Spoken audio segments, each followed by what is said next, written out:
Monsieur Dama, bonsoir et bienvenue à cette grande édition d'information de ce mercredi sur la télévision Labari. Après plusieurs mois marqués par une hausse des prix sur les marchés, les consommateurs respirent enfin car le coût des céréales connaît une baisse sensible. Le reportage avec Nadia Hassan et Aboubakar Souley. Sur les marchés, le prix du mil, du maïs et du sorgho connaît une chute inattendue. Une tendance qui consiste autant de soulagement chez les consommateurs et revendeurs. La tasse de mil se vendait à 800 auparavant, mais maintenant elle est à 600 ou 650 francs. La tasse de maïs, elle, était à 800 et se vend de nos jours à 500 francs. yanzu masara ma ne ana sayar shi 27,500 a sari haka haƙi wani 22,000 haka zuwa 23,000 ne.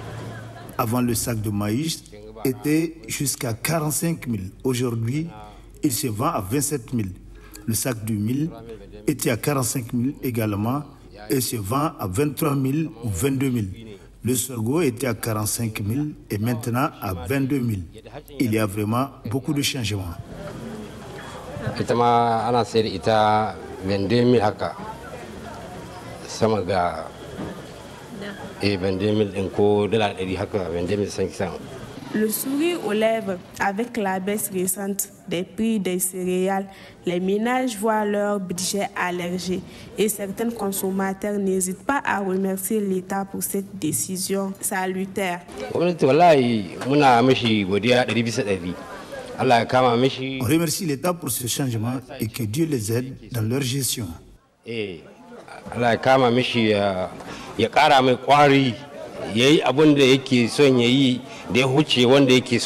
Pour les familles, cette diminution des prix est un véritable soulagement. Reste à espérer que cette tendance se maintienne et allège durablement le quotidien des ménages. Dans les rues de Niamey, une odeur attire petits et grands. Aujourd'hui, nous vous amenons à la rencontre du maïs grillé, cette friandise qui fait le plaisir des habitants. Le reportage avec Hamsatou Iliassou sur les images de Aboubakar Souley. À Niamey, dans les rues, une odeur bien connue envahit l'environnement. C'est celle du maïs grillé. Ce céréale très prisé par la population inonde les marchés et voies de Niamey, particulièrement pendant la saison de pluie. Le maïs provient de divers horizons. Prenons le maïs à Katako, mais provient du Gaïa, Nigeria, Bénin et autres pays. Étant une activité génératrice de revenus, de nombreuses femmes se donnent à cette activité afin de subvenir à leurs besoins quotidiens. Ça fait longtemps qu'on est dans la vente du maïs. C'est une activité qui rapporte beaucoup. J'invite les femmes à se lancer dans ce genre d'activité afin de subvenir à leurs besoins. Avec quelques pièces seulement, chacun peut s'offrir ses casse-croûtes populaires. Mais derrière ce goût apprécié, une réalité persiste. Quand les récoltes sont faibles, les prix grimpent et les vendeuses peinent à en vivre. Nous achetons les 4-5 maïs à 500 francs. Le sac de maïs est à 50 000. Nous voulons vraiment avoir une baisse des prix et le revend à 200, 250, 300 francs l'unité. Les clients pensent que nous le revendons avec cherté, mais ce n'est pas de notre faute.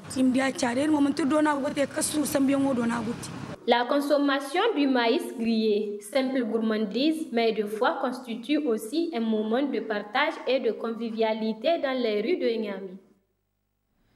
En cette période de grandes vacances, plusieurs établissements de Niamey ouvrent leurs portes pour des cours de vacances, un cadre d'apprentissage qui permet aux élèves de renforcer leurs acquis et de mieux préparer la rentrée prochaine. Le reportage est signé Sekina Sadou et Soumel Abdoulaye. Étape importante dans le parcours scolaire de nombreux élèves.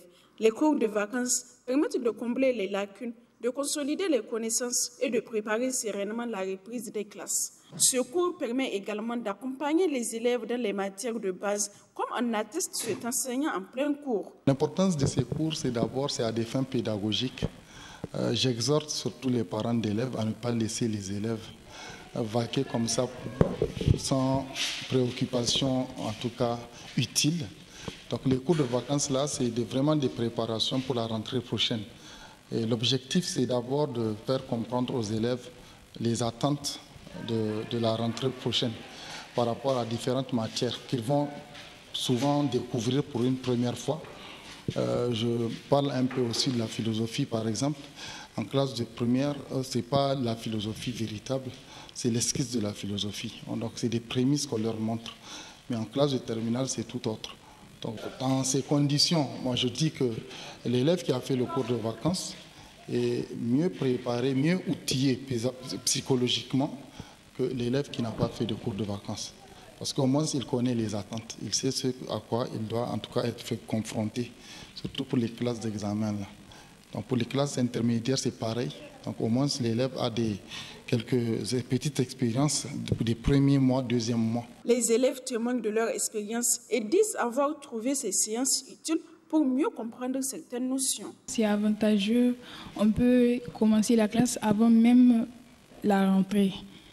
Et aussi se rappeler des anciens chapitres, les anciennes leçons et ce qui n'a pas été compris, on peut le comprendre. On nous fait des exercices, on nous explique pour qu'on puisse bien comprendre et enchaîner, et anticiper, pardon. Oui, je me sens confiante. Les écoles, on n'allait pas nous expliquer comment traiter les sujets en philosophie. Mais maintenant, Dieu merci, il nous a appris comment les identifier et comment les corriger aussi. Les cours se sont très bien passés. Avec les cours de vacances que j'ai fait, je suis un peu confiante pour la rentrée scolaire. Ça s'est très bien passé, ça a été très bien expliqué avec les détails et tout.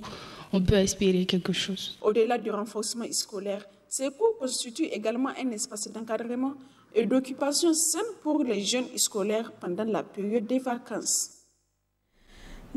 Du sport dans cette édition, début hier après-midi du tournoi des grandes vacances de la commune rurale de Liboré, située à quelques encablures de la capitale. Le lancement des compétitions a mis aux prises l'équipe de Malalé à celle de Tonko Bongo. Le résumé avec Adam Soumana et Nasser Seydou. À l'instar de plusieurs quartiers de la capitale Niamey, la commune rurale de Liboré n'est pas restée en marche d'occuper sportivement les jeunes vacanciers à travers l'organisation d'un tournoi des grandes vacances TGV.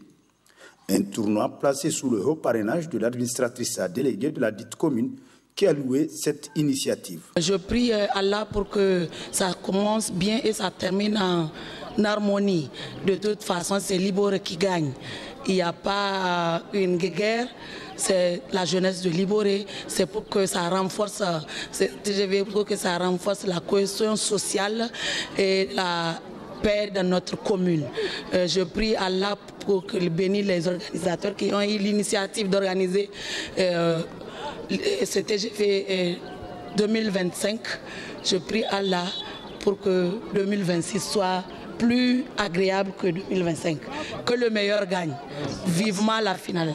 Le coup d'envoi de cette compétition a vu l'équipe de Malalé affronter son homologue de Tonkabangou dans le fair play tout en gratifiant le public venu nombreux d'un football de haut niveau. Place à présent à la rubrique hebdomadaire de la chronique juridique qui traite aujourd'hui de l'injonction de pays. Un thème abordé par Alfred Emmanuel Goubagé, juriste et président du Raza Presse. Très bonne réception.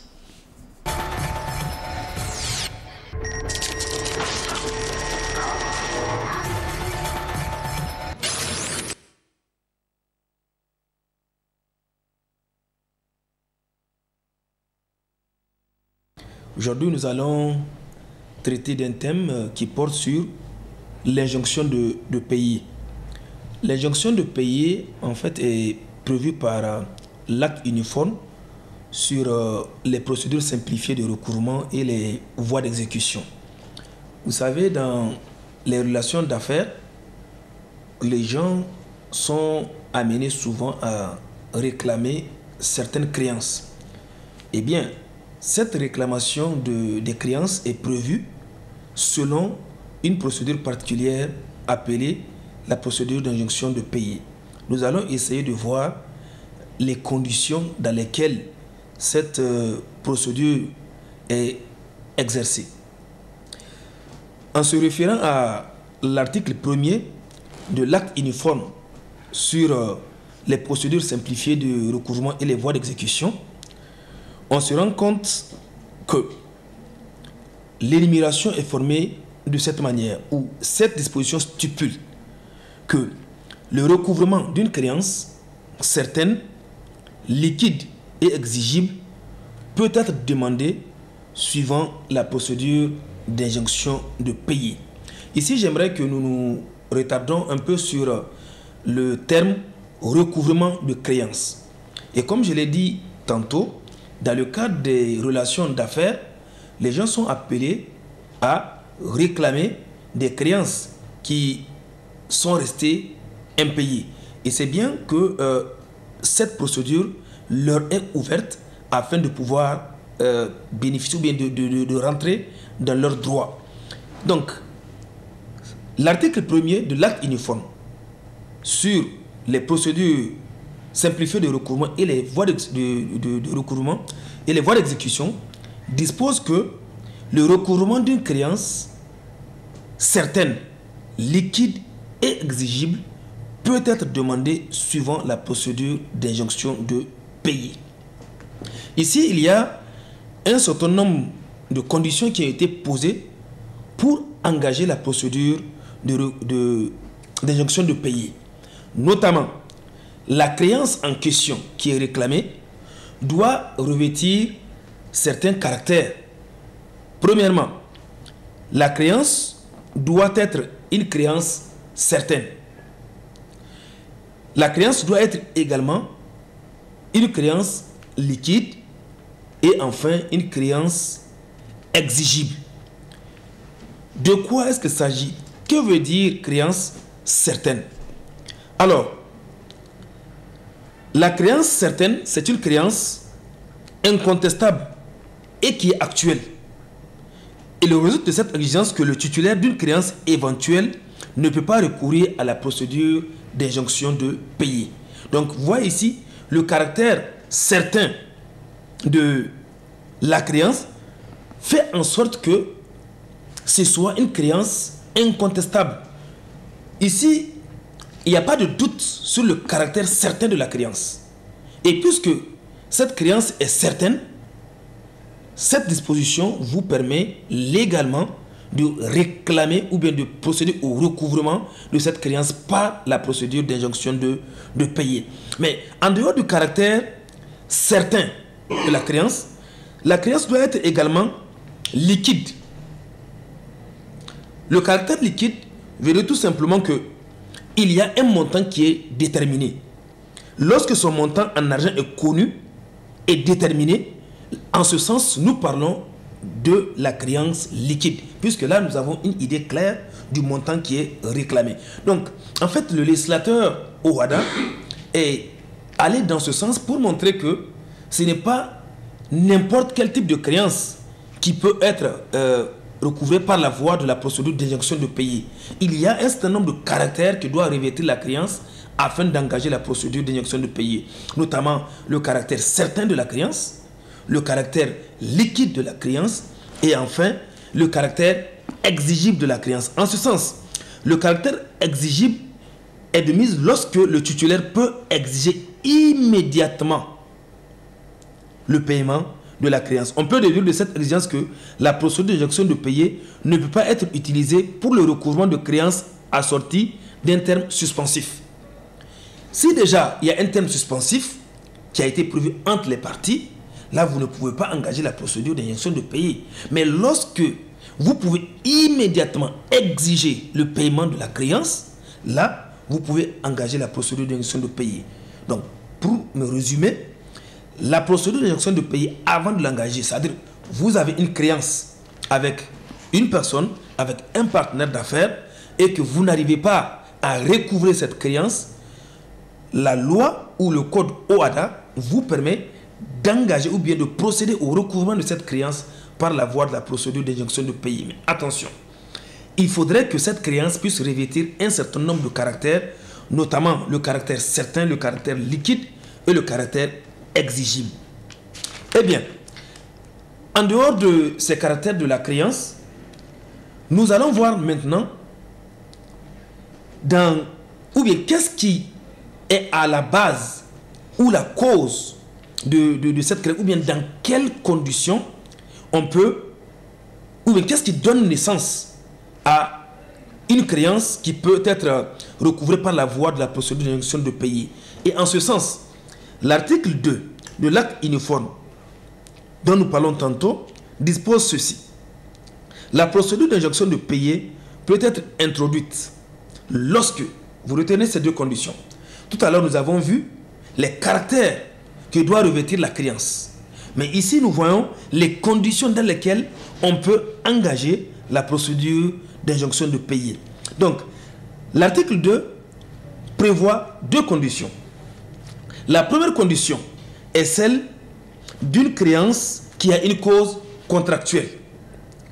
Et deuxièmement, c'est que l'engagement résulte de l'émission ou de l'acceptation de tout effet de commerce ou d'un chèque dont la provision s'est révélée inexistante ou insuffisante. Voici les deux conditions qui ont été posées. La première condition, c'est que pour engager une procédure d'injonction de payer, la créance en question doit avoir pour base une cause contractuelle. C'est-à-dire que les parties étaient engagées dans un contrat. Ça peut être un contrat d'affaires, ça peut être un contrat en tout cas qui permet ou bien qui vous donne un certain nombre de droits pécuniaires, etc. Donc, dès l'instant où la créance que vous cherchez à recouvrir a une base contractuelle, c'est-à-dire elle est basée sur un contrat, eh bien, l'article 2 ou bien la procédure d'injonction de payer peut être engagée. La deuxième condition, c'est celle dans laquelle la créance ou l'engagement ou ce que vous recherchez est basé ou résulte de l'émission ou de l'acceptation de tout effet de commerce ou d'un chèque ou d'une provision qui s'est relevée ou révélée inexistante ou insuffisante. Je m'explique. Quelqu'un vous doit de l'argent ou bien devait procéder à un paiement. Eh bien, il utilise un chèque. Mais vous êtes allé encaisser ce chèque, mais après ce chèque s'est révélé sans provision. D'ailleurs, le chèque sans provision est quand même un acte assez grave. En donnant le chèque, vous devez connaître déjà le fonds ou bien ce que vous avez sur votre compte. Donc c'est reprimé au pénal, chèque sans provision. Donc si vous prenez un chèque dont vous n'arrivez pas à encaisser parce qu'il n'y a pas de provision, eh bien au terme de l'article 2, vous pouvez engager la procédure d'injonction de payer pour réclamer le paiement de cette créance. Ou bien lorsque cela résulte également de tout effet de commerce. Il en va de même. Donc, nous voyons ici que la créance a non seulement des caractères, le caractère certain, liquide et exigible avant d'engager la procédure, mais également il faudrait que l'engagement même ou bien ce que vous recherchez puisse avoir une base qui est de nature contractuelle ou bien que cela résulte des effets de commerce ou d'un chèque sans provision ou d'une provision qui s'est révélée inexistante ou insuffisante. Voici autant de conditions qui ont été posées par le droit OHADA. Maintenant, pour ceux qui sont intéressés par la thématique, quand vous serez dans ce genre de circonstances, vous pouvez saisir les professionnels du droit qui peuvent engager la procédure, qui peuvent saisir la juridiction compétente, notamment le président du tribunal. Maintenant, quand cette requête est déposée, eh bien, il reviendra au président du tribunal d'examiner est-ce que ce que vous demandez est fondé en droit. Si, après examen, le président de la juridiction compétente estime que, eh bien, la créance est fondée, eh bien, il fait droit à votre requête par voie d'ordonnance. Et donc, maintenant, après, vient également d'autres procédures tels que l'opposition, parce que si la personne contre laquelle vous avez engagé la procédure également n'est pas d'accord, la loi lui donne la possibilité de contester cette décision du président du tribunal par la voie de l'opposition. Mais retenez tout simplement que, et c'est là l'objet de ma communication, pour dire tout simplement, quand vous avez une créance, puisque bien souvent, c'est à ce niveau que se posent les problèmes. Beaucoup de gens ont des créances qu'ils n'arrivent pas à recouvrer parce qu'ils ne maîtrisent pas la procédure qui sied selon chaque type de dossier ou bien chaque type d'affaire. Donc, dès l'instant où votre créance en question a une base contractuelle ou qu'elle résulte d'un effet de commerce, ce que nous avons vu au terme de l'article 2, vous avez la possibilité d'engager la procédure d'injonction de payer. Et si votre créance est fondée ou si après examen du dossier, le président du tribunal estime que votre requête est fondée, eh bien, il fait droit à votre requête et en ordonnant à votre débiteur de procéder au paiement.